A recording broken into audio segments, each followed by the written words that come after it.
This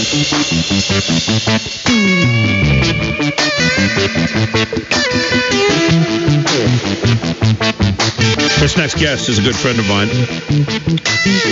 We met over a thank you. I thanked him for his service years ago. He used to call in from Millersville, where he was teaching ROTC. He is Major Joe DeCree. He's now retired, and he lives in Montana.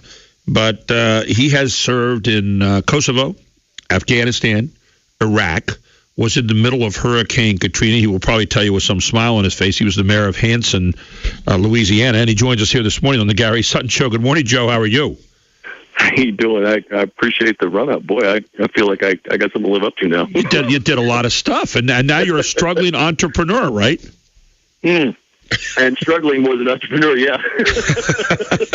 Learning how to make furniture in Montana out of pretty cool wood. So anyway, you and I talk about this time every year, and I know you're one of those guys who's constantly thinking about the experiences that you've had, the experience that other of your brethren have had, and some who haven't come back. And Memorial Day is always a weekend where I think we, take away the picnics, take away the parades, take away the services. I think we all inside maybe don't give enough credence to just what our veterans have done for us in our country and the lives that we've given up. And it seems kind of far away sometimes. But for you, I know it's very, very personal. And I wanted to get you to talk a little bit this morning about Memorial Day. I know it's not always an easy thing for you, but I know it's one where it helps to get it out a little bit sometimes. Yeah, I don't like Memorial Day. It's never a happy day for me. And I used to get angry at other people for enjoying the weekend. I don't anymore. That's kind of foolish, and a little self-serving. But it's to most people it's a 3-day weekend and beer and ball games and the start of summer. To me, it's a list of dead guys. What do you sit down and you think about it, Joe? And you've been to Afghanistan. You've been in the middle of Iraq. You've been in the hot spots of the world, in Kosovo and places like that. And tell us. I mean, take us there. What is it like to deal with killing? Well, I was on radio watching Kosovo. The young man, there was a Navy SEAL died there in 2001, early 2001. His name was Chad, and I can't remember his last name, although I should know. I actually went and talked to his parents after I got back. But Chad was on. I remember they were doing a recon on the south border, trying to deal with some smuggling issues going into Macedonia. Okay. And the SEALs were working with an Army aviation brigade they hadn't worked with before. And I guess their SOP inside the bird was to do from 3 minutes, count down from 3 minutes to 1 minute, and then 30 seconds, and then they're supposed to, hop off the bird. At that point, the bird was supposed to be either, 10 feet above the ground, right, or just about touchdown. And, you do a lot of that stuff. Despite the noise and the wind and everything else, a lot of guys do actually sleep on those things. So, you got to wake people up several minutes before you have to right. get off, so and they shook everybody, hey, 3 minutes, and they're bumping each other on the shoulder and, shaking each other, by the leg and stuff, make sure everybody's up. And then 2 minutes, and I was on radio watch back at the SOCC, Special Operations Control Element. I was pulling watch, and I hear the Kiowa pilot, the scout bird pilot next to him say, "You just had somebody exit your plane." And we're like, "What?" And then all of a sudden we start getting sit reps in from the team. "Hey, man, we're missing a guy." It's like, how are you missing a guy? You're at 300 feet. Everybody got on the plane, wow. And come to find out, Chad had, for some reason, whether he was groggy or, I don't think he was suicidal. I don't think this was a suicide. Right. I think it was just, he was just, probably just groggy and, had been dozing and woke up and was all excited about the mission, and then it happened. People do dumb things when they're excited about the mission, especially young kids. And then he stepped off and hit every branch, in Kosovo on the way to the ground. So this thing turned from a recon mission to a rescue mission, like, immediately. So right. The guy was like, "Hey, I've got him on FLIR. I got the spot marked. I've got 45 minutes of loiter time." They had to fly to a place they could set the bird down, and they, I guess they set down probably about 4 or 5 clicks. So, a couple miles from the place, they did ate the azimuth and started running, and the bird was guiding them in. They ditched everything but, a couple rounds, a couple magazines of ammo apiece, and a couple radios they could talk really just to the bird with, because that saves a lot of weight. Those radios are small. And they got Chad. We got a hoist in, pulled him up. He was technically still alive when he hit the tarmac at Bonsteel, and a doctor was on scene, actually medically retired him on the spot, so his parents would get his benefits, his survivor benefits. I mean, he had just gotten engaged. She was a gorgeous guy. And I went and talked to the parents when I got home, and brought some of his stuff back. Man, that was...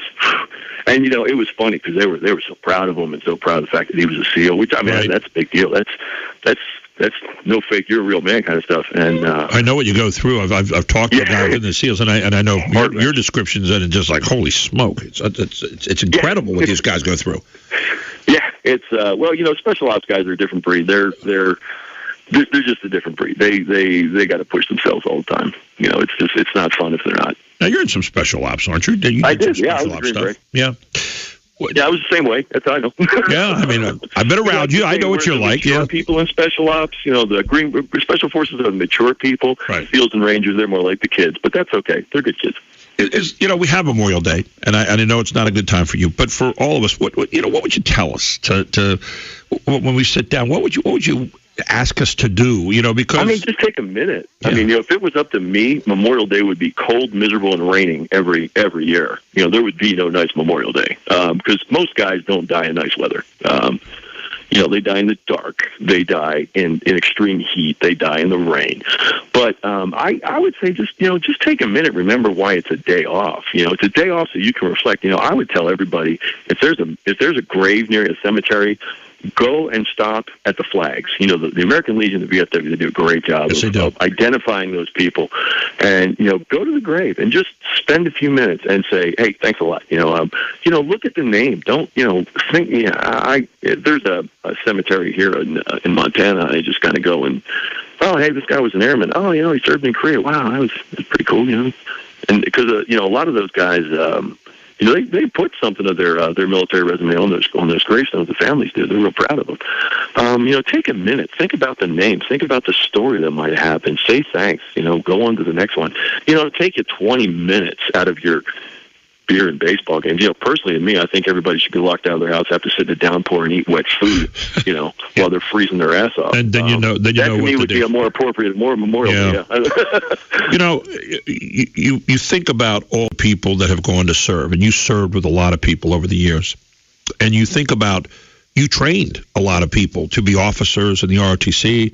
And I watched the people that you graduated at one particular ceremony. I think I was speaking at. And yeah, you did. and it's interesting. You taught them, and yet when you look back now, was it all worth it? As a guy who looks back, I wrestle with this every time you and I talk about this. I know. I feel like I waffle on this thing all the time. I'm in a better place than I have been in some time. Good. Well, I started going back to church, because it was February, man, and I sat down and had a discussion with myself and the Almighty and said, this road I'm on ends one of two ways. Either I just get off it completely and go find something else to do, or there's a I start a pistol. There's no third way. This is bad. So, I guess what I can say now is, I used to say, the people have misused and in fact ignored the freedoms we guaranteed. I would say, I was thinking last night about this, and then an ironic twist, and, don't you hate irony?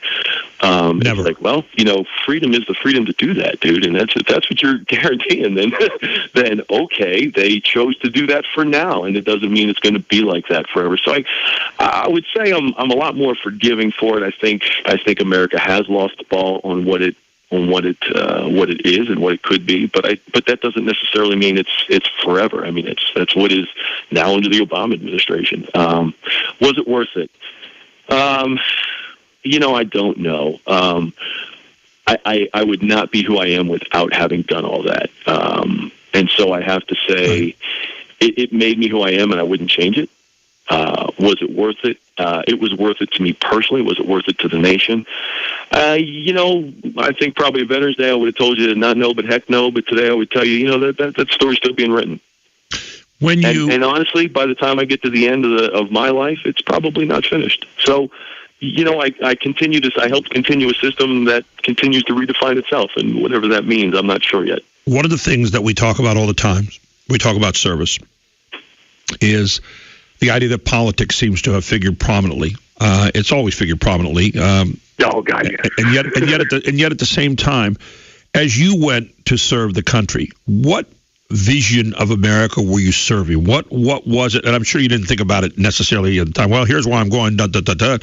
But as you kind of look back on it, did you really? I actually did. Tell me about it. Tell me about it. I knew exactly what I was serving. My mission in Afghanistan, I was fortunate. I went early in Afghanistan. And one of the reasons I retired was I couldn't seem to get back. We're in the middle of a war. And it's like, well, this unit's not spinning up yet. And that unit, and it's like, man, just send me back to the darn war. It seemed like so hard to do. I was like, well, I couldn't get promoted, for several reasons, and then I couldn't get back to the fight. And it's like, screw it, I'm out. No, my vision of America was the vision I grew up with. And my vision of America is still probably the 1980s, the middle of the 80s, where, we are reclaiming some, I wouldn't say glory, but some honor. That's probably a better word. And, we are establishing ourselves as the halberd bearer of freedom on the planet, and the leader of people who wish to do that. And that's exactly what I went to war for. And I came back to a very different country. Wow. Yeah. I mean, culture shock, really bad culture shock. What was the most different thing about it from your standpoint? Fear.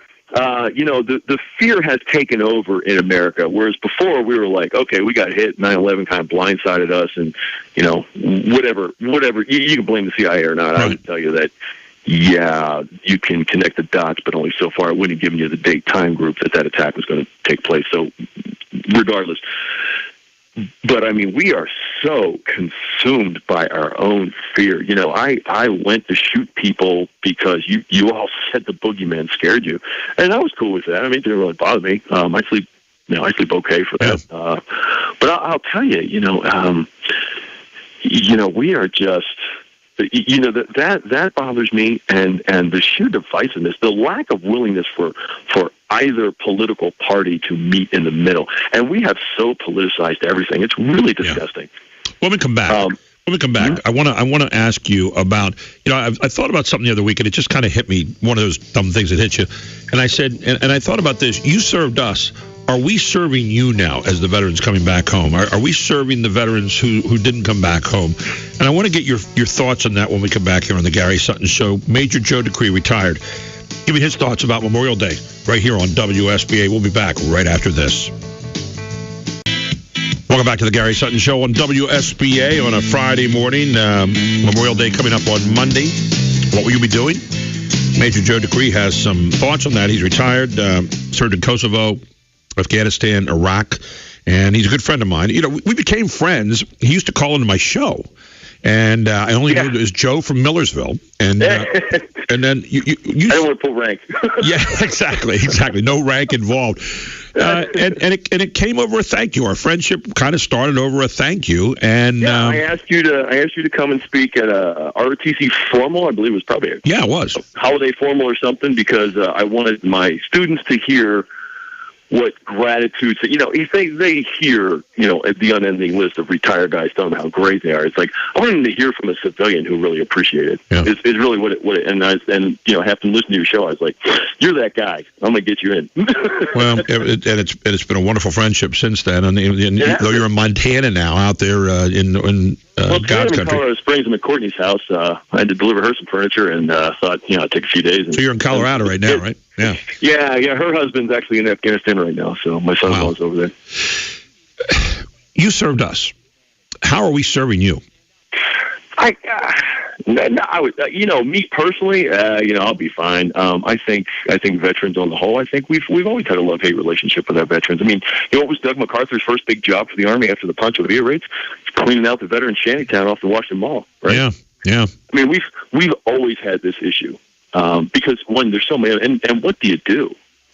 What do you do for a guy who's got TBI and is possibly a double amputee? We take care of it for the rest of his life. I say we do. Yep. But politically, that's not very popular right now.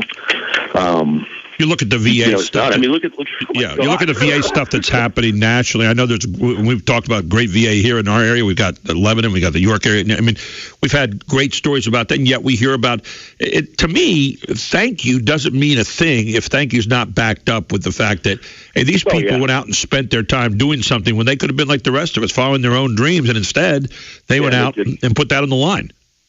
And I would tell you that, Memorial Day is for the guys who didn't make it back. And the VA's for the guys who are, a lot of them are barely hanging on. There's the way they get treated. There's a lot of success stories with the VA. I mean, I've known a lot of guys over the years that, they would only go to the VA because they were proud that it was the Veterans Administration. And they got pretty good care. There was an old fifth Special Forces group buddy of mine used to live behind me in Lancaster when I lived in Ephrata, and he used to go to the one in Lebanon. He felt that it was a pretty good setup. Yeah. I'm fortunate that I don't have any issues that I need that kind of thing for, but I would tell you honestly, I would never go to the Veterans Administration to get them dealt with. They don't solicit the best and brightest in positions, and there's a certain amount of vets, I think, are a victim of their own success in that, we're so used to sucking it up that, anytime we get anything, that's like a big benefit. So, you get a lot of these old guys, and I don't think they're completely honest about their issues until, they understand that it's catastrophic and they can't suck it up anymore. And that's, it's a little bit unfair to the doctors, but I think that the doctors, they don't undergo any special training to deal with veterans, that mentality and the issues and the military culture. They're just, they understand doctoring. Oh, and I'm sure they understand how not to harass women. They've had that federal training, how not to rape people, how not to cuss, those kinds of training they have. What they haven't had is a training to how to listen to the cues from military people that there's something more wrong than they're actually stating. Right. So no, I don't think we serve veterans well at all, and I don't think we really want to. Final thoughts. I think we want to. We got about. I think. About 40 seconds. About 40 seconds left. I want you to, your final thoughts to people on this Memorial Day. About 30 seconds now. My final thoughts. Thank God we're all alive to have this discussion. Yeah. We might not get it right every time, but we can try to get it right each time it comes up. And it's a long list of dead guys. Yeah. Long list. Joe, always a pleasure talking to you. Appreciate your thoughts, and I will talk to you again soon, my friend. Take care. You take care, and thank you for your service. Joe DeCree, Major retired. You get a little different look at service